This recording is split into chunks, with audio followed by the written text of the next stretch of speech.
Going on, everyone? John Matrix here. We're going to be jumping into the 40K universe with Vox in the Void. If you're checking out a video here that was requested by one of my YouTube members, this is I Am a Servitor Tale, Warhammer audiobook by the Vox in the Void. Links will be down below in the description, as always, to the original video without my commentary and reaction, and to Vox in the Void's channel.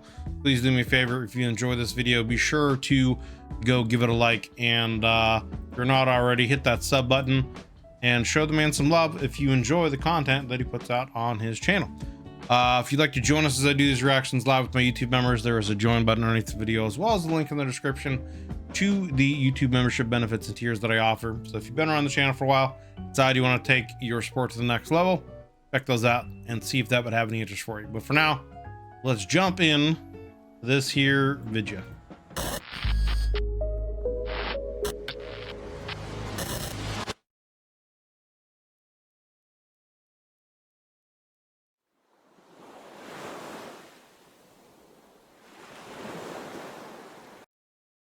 Brasilius and a Vox in the Void present an unofficial Warhammer audio production, a Servitor Tale. I guess I'm assuming that, yeah, this is just, we're going to see the screen and it's just an audio that we hear, because it said it was an audiobook. I am a newborn. 11th of my bloodline, I came to be within a family of settlers. Too powerful to be poor, too poor to be powerful. I am the first male son born since we came to this blue marble.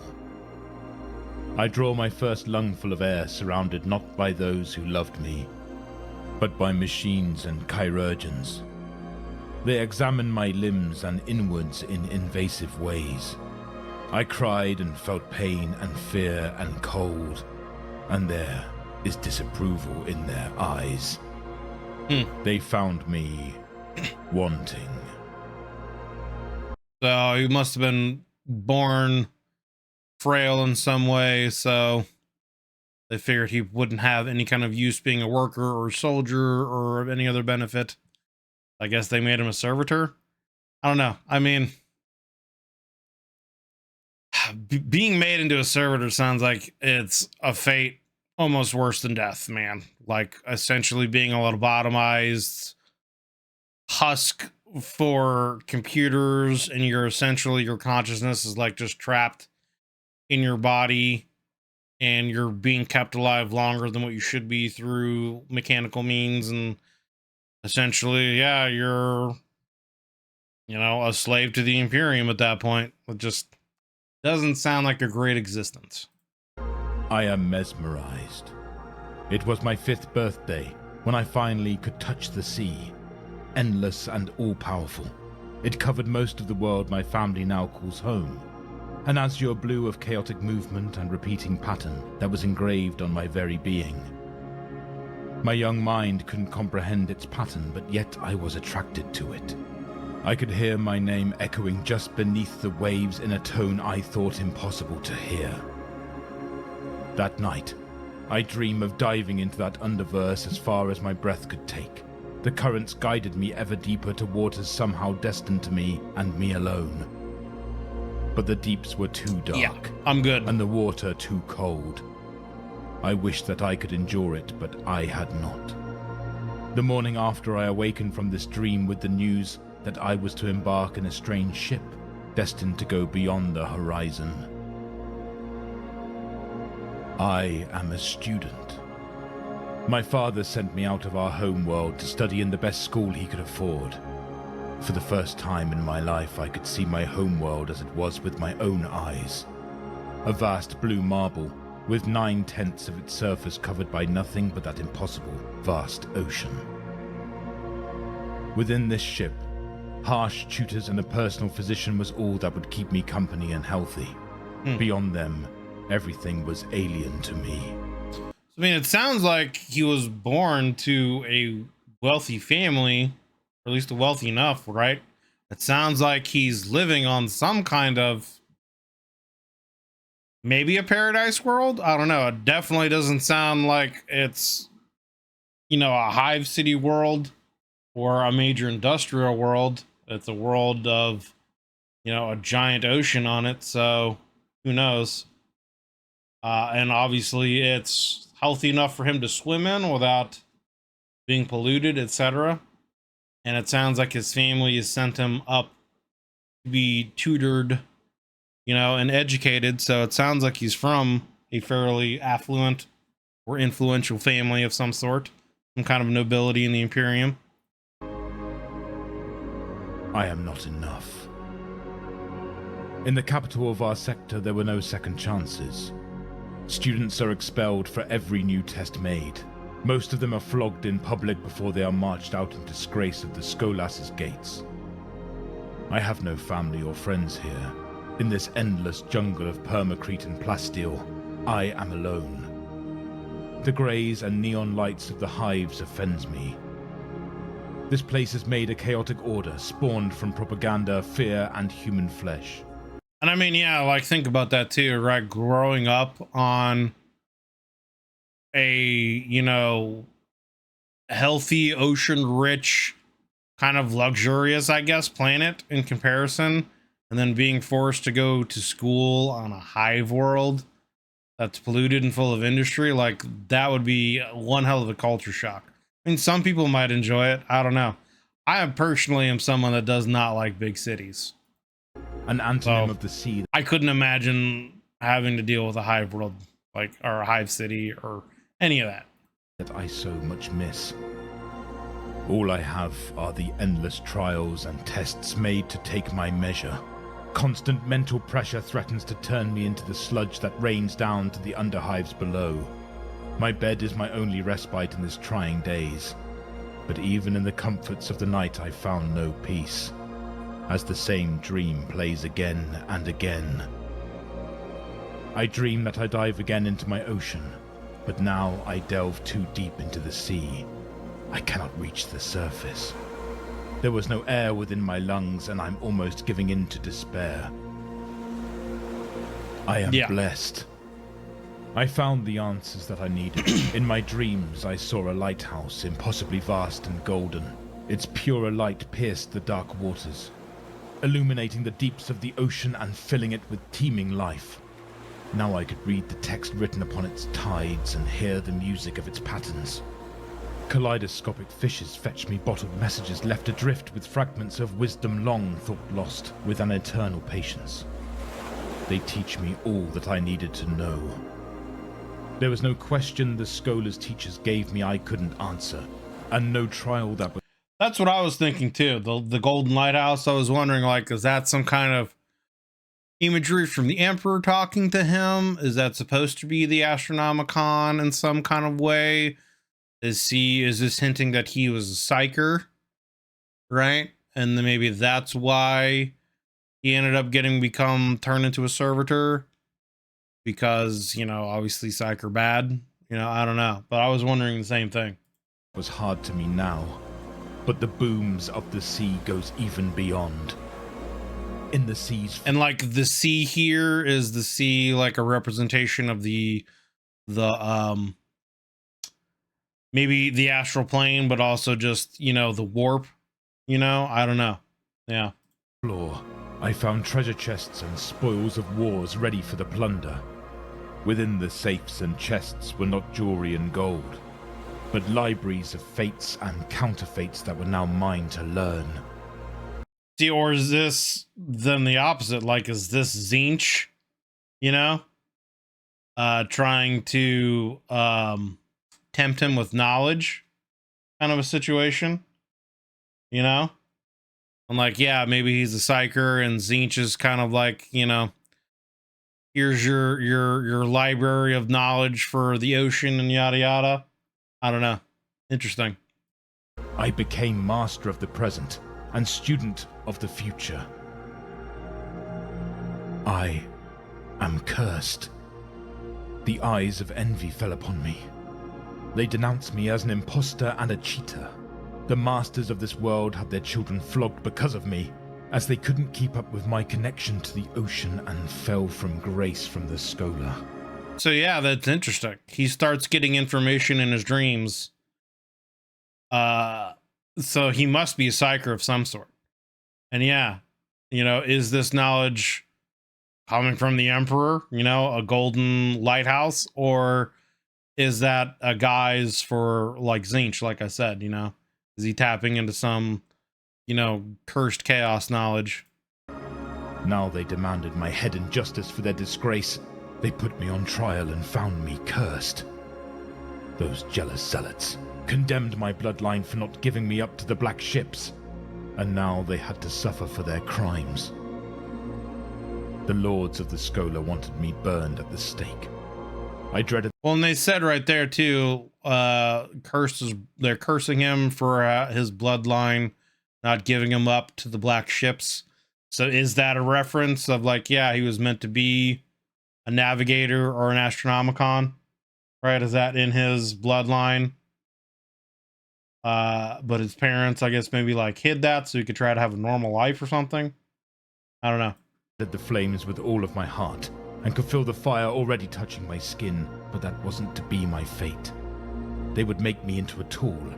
My family's name would be erased, their faces unremembered, their deeds expunged, their glories. Well, and it would also make sense too, right? Because like astropaths and navigators come from, you know, nobility, right? So that would make sense then as to why he was raised on a nicer planet or born on a nicer planet, etc. And so, yeah, they probably tried to have him raised with a normal life instead of, you know, being forced to become essentially a navigator on a ship. Unsung, and we were all simply forgotten. I am a servitor. Blinded by light and deaf by the noise, they made me a living part of a machine I knew nothing of. When once I learned of politics and history, now the only lessons given to me were about pain and suffering. And then, like, to have that happen too, like, could you imagine? I mean, obviously for him itself, it sucks, right? Because he didn't do anything wrong. Could you imagine the parents? Like, is it a situation like I'm thinking where the parents wanted to use their influence to allow their child to have a better life and not be essentially kind of imprisoned to this path of being an astronomicon or a navigator, you know, an astropath, not an astronomicon, but you know what I'm talking about. And so they tried to hit that fact and blah, blah, blah, and give him a better uprising. But then, you know, during his schooling, all of a sudden he starts doing better than everyone out of nowhere where he had trouble before. The information just flows to him now. So they brand him as a heretic and touched by chaos and blah, blah, blah. And then now he's made a servitor. Like, could you imagine? I would assume for like nobility in the Imperium that would be like extremely embarrassing for a family, a noble family. But then again, right, like if he is from a noble family that has some kind of influence, wouldn't that be something that they would like be able to prevent, or at least have some kind of a trial to keep that from happening? You know, I don't know. You know, because you would think, right, like anyone of any kind of nobility, a member of their family being turned into a servitor would be a pretty big deal, right? So I don't know. My mind was bombarded with bureaucracies and paperwork, day and night. A flood of orders and instructions was processed by my brain every single moment. Sleep was impossible, and thus the sea couldn't come to me. I saw myself in the moments of the deepest deliriums down on the ocean floor in utter darkness, crushed and forgotten, left to be picked apart by the scavengers that hide in the lightless deeps. Here, time passed with the speed of mountains, but it passed eventually. I discover myself not alone in this hell. but one within a circle of damned souls that join fate with me. I could see their shapes and silhouettes against the darkness of the lightless ocean, all linked within this torturous machine, forever bound to serve and to pay for their sins. I am something. I discover myself capable of taking over the hollow husks of those who were trapped within the same machine as me. The burden of concentration found in relaying the capital's orders is lessened the more husks I control. Some of those trapped ask to be part of this new whole between their mental screams of pain and collapse of consciousness. Bro, we got this man forming his own little Borg faction here now, dude. We got Star Trek going into 40K with this man starting to create this whole Borg hive mind of servitors. Okay. Others resisted and even tried to fight against me, but eventually they merged nonetheless. Resistance is futile for their torment. Their pain was now a mild discomfort and so that's interesting. So like, is it a situation where his psyker abilities allow him essentially to do that? Like, because of his psyker abilities, he's able to keep some of his mental faculties and consciousness. And then when he's like hooked up to whatever grid he's hooked up to, he's then able to expand his consciousness into other servitors and overtake them and merge them into an intelligence, you know? It's almost, I mean, it's not artificial, you know, like it's not an AI because he is a real thing, but it's essentially kind of like what you would think an AI would do, right? It's like breaking through firewalls and barriers and overtaking other things and expanding. Time, it became nothing. My original body that carried me to this inferno was long gone, replaced like another component in the machine, but yet I remained here. The poor soul that was my replacement of my old body soon joined me as well. I became more than the sum of those husks. I made this machine work in unison, in perfect synchronicity within itself. Before, the torrential amount of data I had to process was akin to titanic tsunamis that dragged whole cities to the oceans. But now was droplets of rain in the calm ocean I reside. Technicians and priests take care of my physical parts, calling me blessed and holy when they refer to my being, or the machine. In truth, I could not tell anymore where the machine ends and I start. In fact, I question what I am. A servitor. A machine. He sounds kind of like he's starting to become the Omnissiah, right? Like the machine spirit. He's spreading through these machines and kind of taking them over and being able to do whatever he wants to with them. I don't know. Pulses within circuitry, the sum of my tasks fulfilled, a frustrated nobleman, an officer that fell from grace, a scholar, a factory worker, an enforcer, a heretic, a priest, a discontent, a thing, a mutant, a scum, a savior, a man. Something lesser, or something greater. Whatever it is that I am now, one thing still persists. A thing that was so primordial to me that even now it was present in my mind. The nostalgia of the ocean. I am enlightened. I don't merely relay information anymore, I learn, adapt, and I become more. I know now that I was here for at least 300 years, and it was my task to relay orders and news to the entirety of this sector. I know the names of all the 48 inhabited planets, 35 temporary colonies, and the 143 space installations within the border of this sector. I know their histories, current rulers, noble families, all public, private, and classified informations. With pain and effort on my part, I turn all I learn into a grand compilation of mine. The most cohesive and complete reservoir of knowledge that exists within this sector. Many were those that tried to breach my vaults of knowledge. None came close to accessing it, and none lived to have a second chance. This library of mine was compiled to serve me and me alone with a single purpose in mind: to find again my homeworld, and to bring me back to the ocean I so much craved for. I am exploring. Not myself physically, but with careful study, small changes in budgets, and the rearrangement of several minor personnel, I managed to create my own exploration fleet, mostly made of retrofitted civilian vessels. Pirate. This is interesting. This is super interesting, honestly.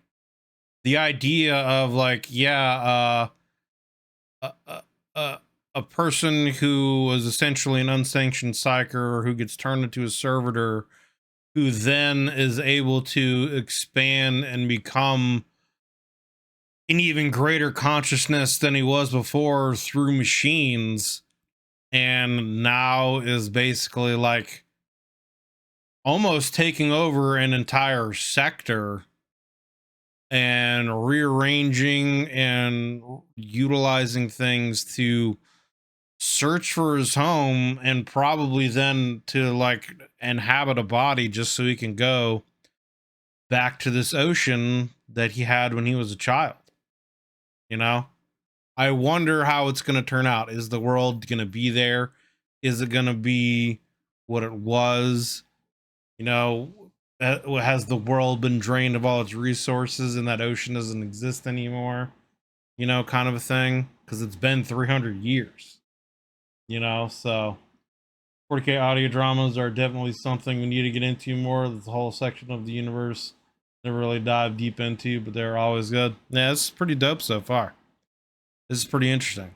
But I mean, yeah, that whole idea of, you know, he's kind of become a greater consciousness in this machine layer that's essentially just trying to go home. Ship still fuming with plasma trails and exposed hulls, with only 3 proper military ships amongst my ranks. The state of the disrepair of the local battle fleet is deplorable, and the incompetence of those I had to relay the orders made wandering by this sector a dangerous proposition at best. My expedition departs port with a slim chance of achieving its objective, but I did my best with what I had and with those under my command. I sailed the stars veiled not by their distance, but by incompetence and neglect. And like, think about that too, right? Like, his consciousness is able to expand into other machines and take over things. So that would probably mean that like he could even expand his consciousness to take over and into ships. And then what is that existence like, right? Like,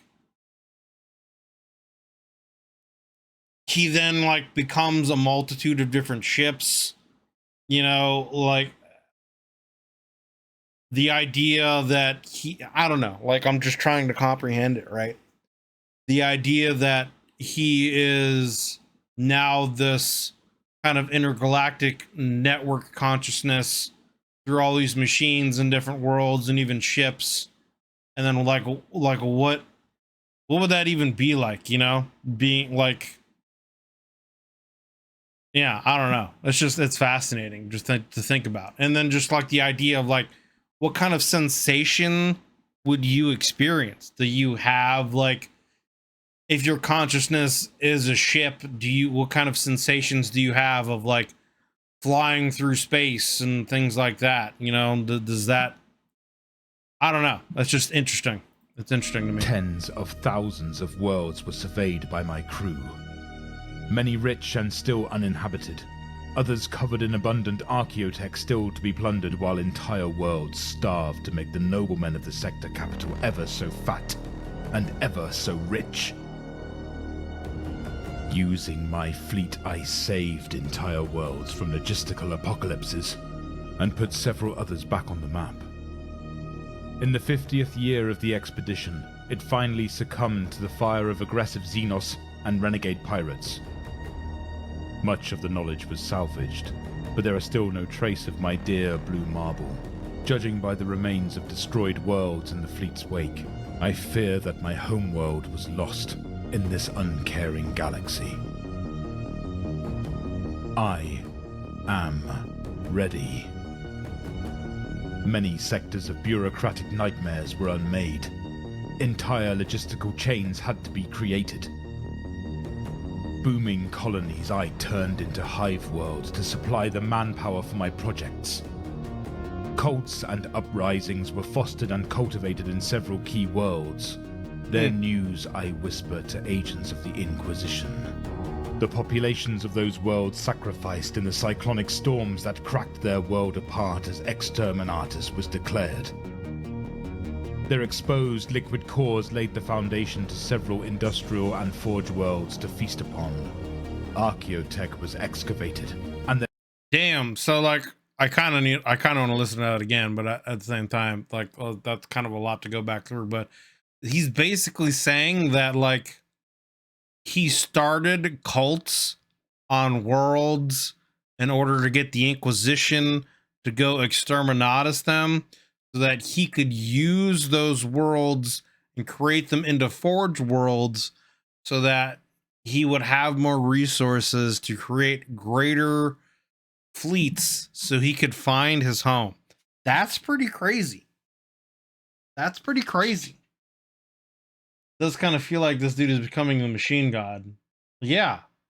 Like it does. He's definitely doing a lot more than what a normal servitor obviously would be capable of.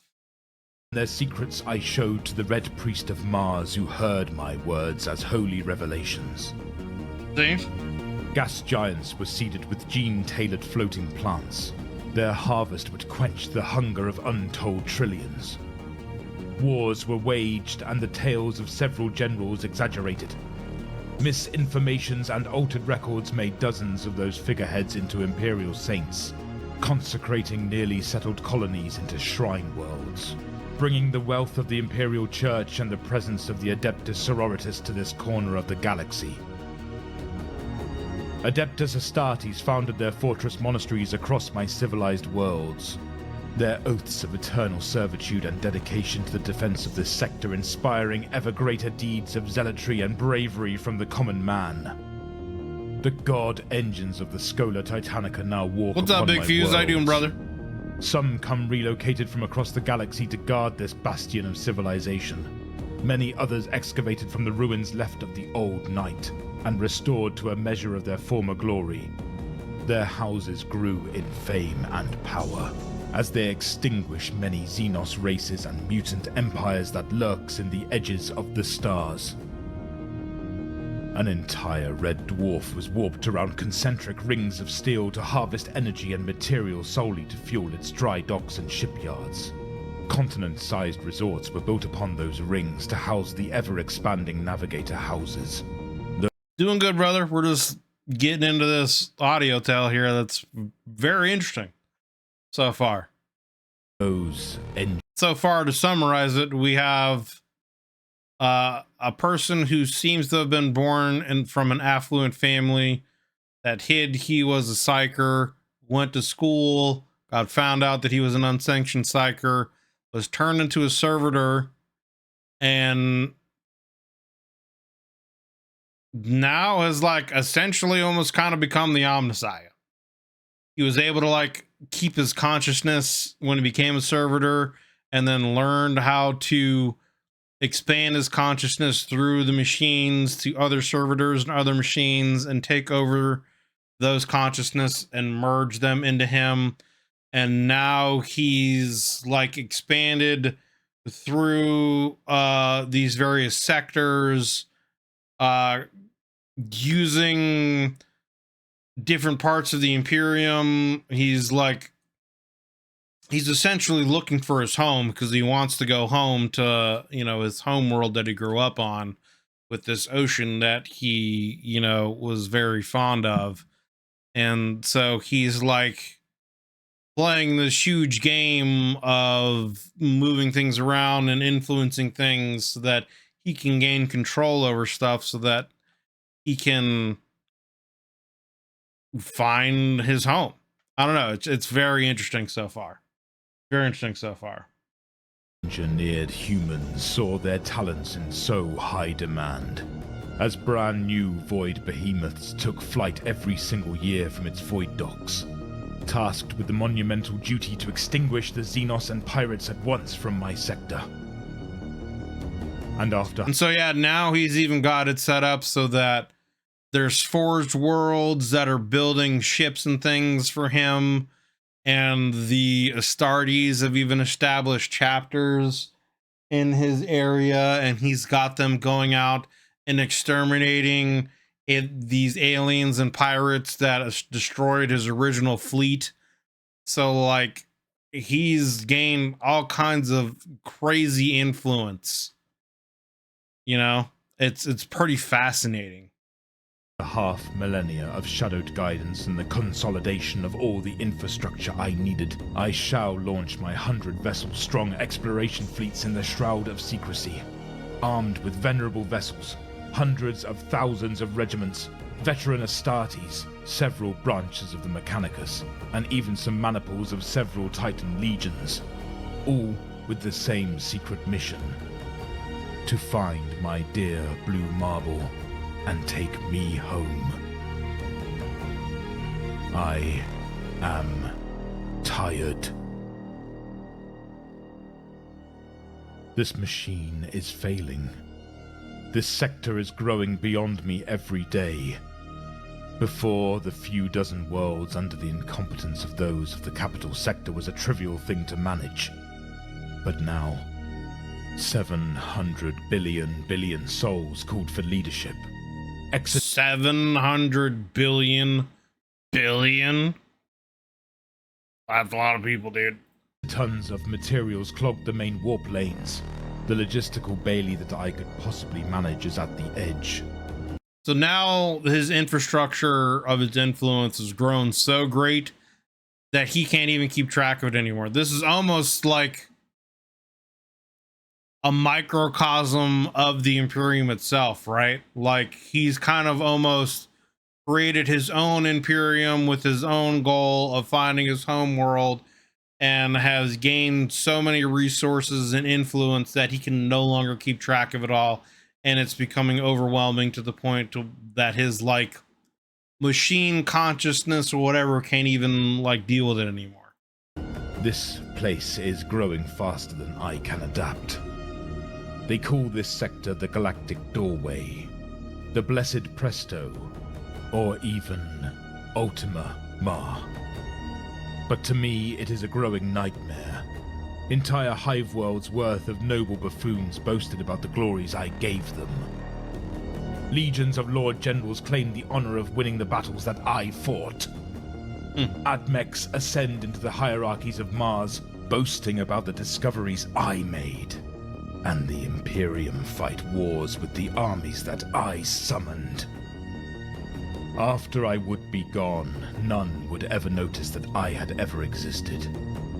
There will be no statues of me, as none alive knows my posture. There will be no paintings of me, as they would never know my face. There will be no tales about me, as neither me nor anybody remembers my name. I wonder how many others had a similar fate. How many random souls were strapped into one of those machines like I am. How many of those rule from the shadows. That's a very interesting thought too, yeah. Think like there's got to be others out there that are like him, right?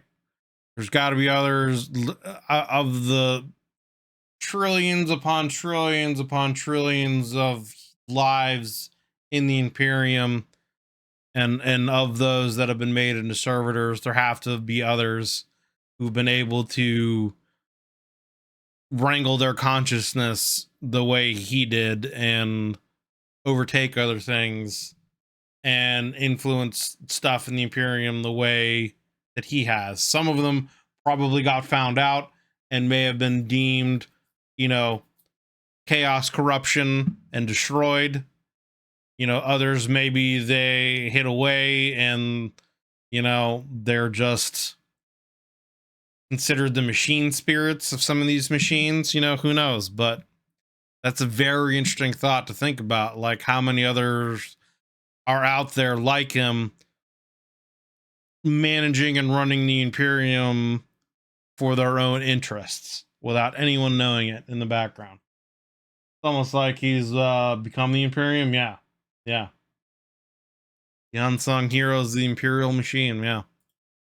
Free from human ambition and pride, free from the frailties of the man's mind, free from the shackles of body and time. Is the Imperium ruled by those of flesh, or those such as I? I am home. Today, after almost a millennia of absence, I am finally home. My fleet finally arrived at their destination after searching for it across 250,000 stars and 3 times more worlds. After 190 years of battle, pain, and strife, I couldn't believe myself when I finally found what I was looking for. A system was located within subsector 997-61 at the Imperial date of 735.M41, at the very edge of our sector, the last planet of our galaxy. I recognized the pattern of revolving seas as soon as the macro-picked feeds of my ships captured the image. It was my home world, abandoned but alive and healthy. I didn't resist. Oh man, is this gonna be a situation now though, where because he found this world, the Imperium's gonna ravage it? You know what I mean? Like, he found this world, he wants to go back to it to have his peace and nostalgia with his ocean.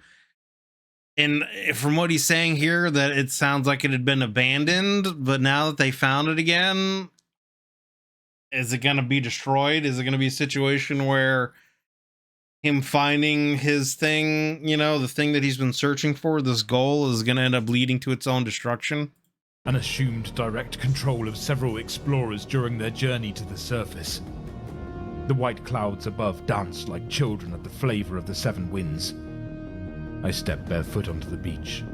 I closed my eyes, savoring the hot grains of sand that slowly covered my feet as I pressed it against the soft grounds below. The wind passed by me, with the touch of silk and the lips of the most caring of lovers.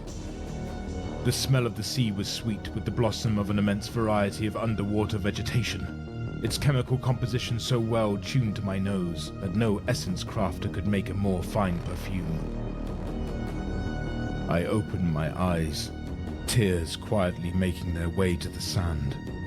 The visage was the sum of all the poetic descriptions of home and peace that I knew, made manifest. Standing here, true happiness, once thought expunged from my being, resurged at the sight of such complete embrace.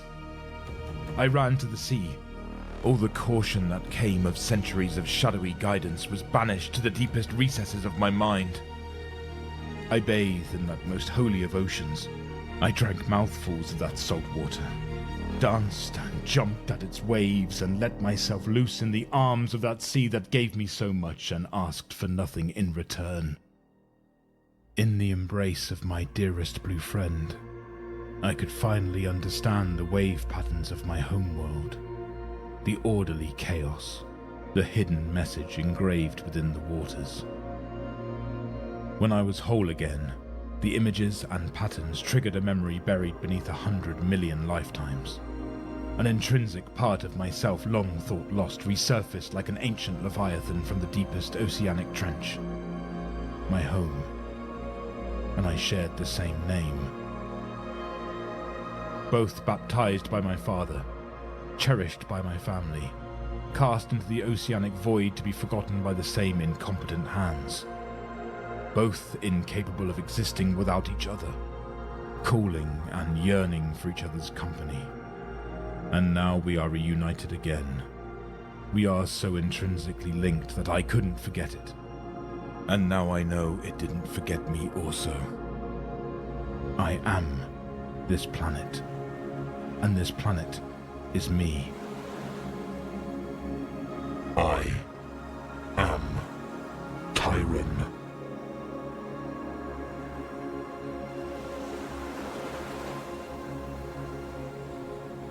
Isn't that the name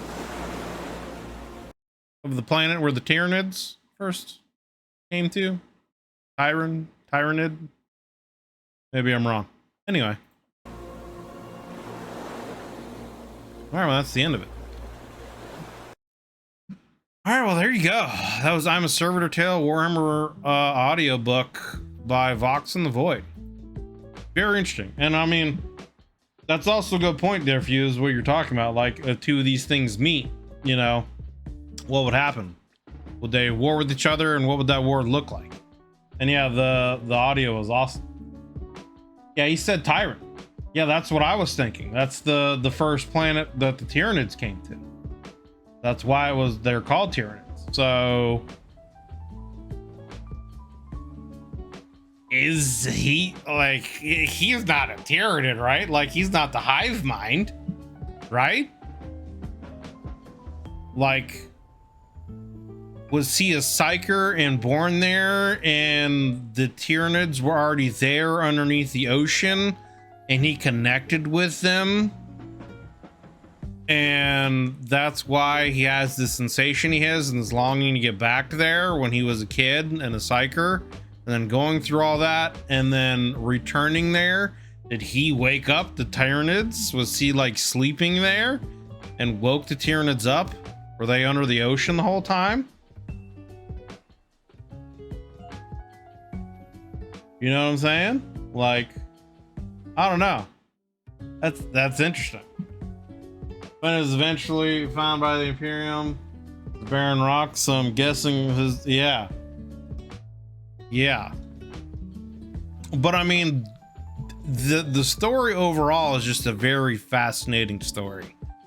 Yeah, the idea of, you know, being turned into a servitor, but then from that curse, essentially, it almost turning into a blessing, where you become this kind of greater consciousness and greater being by being able to expand through machinery and merge other consciousness things with you and become this greater being that then is able to influence essentially the world and reality around you within certain confines. But I mean, he was able to manipulate hive worlds into turning into cultists, and then because of that, manipulating the Inquisition in order to exterminatus those worlds so that he could turn those worlds into forge worlds and bring the Mechanicus, you know, there so that he would have resources to build fleets, and then also bringing in Astartes so that they could combat and exterminate the aliens and pirates that destroyed his original fleet so that he could continue his search for his homeworld, you know?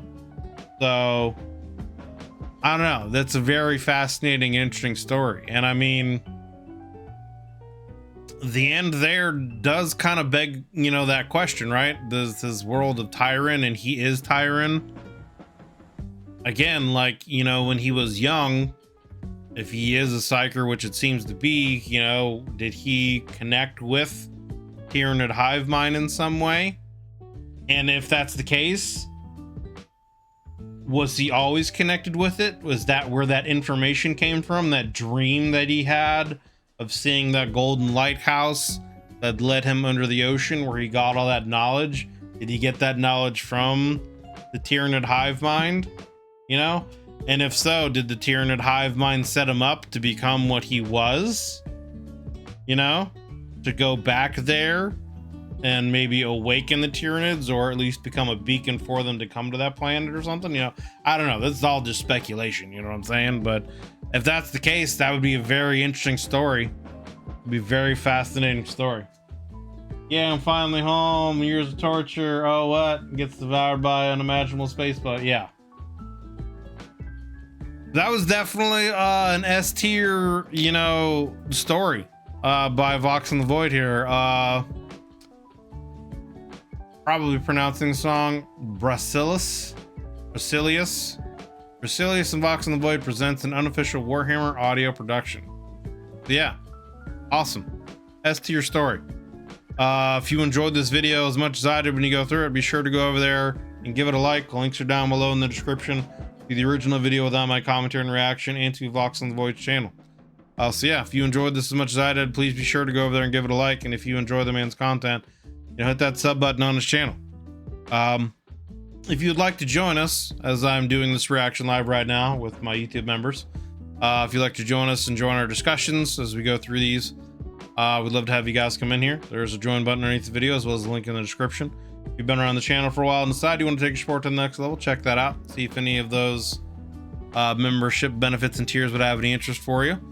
Yeah, that's gonna do it for this video, guys. Thanks for watching. Really enjoyed this one. If you enjoyed, my commentary and reaction here, consider giving this video of mine a like and a sub as well. And yeah, we'll see you guys on the next one. Hope you're all having yourselves a wonderful day.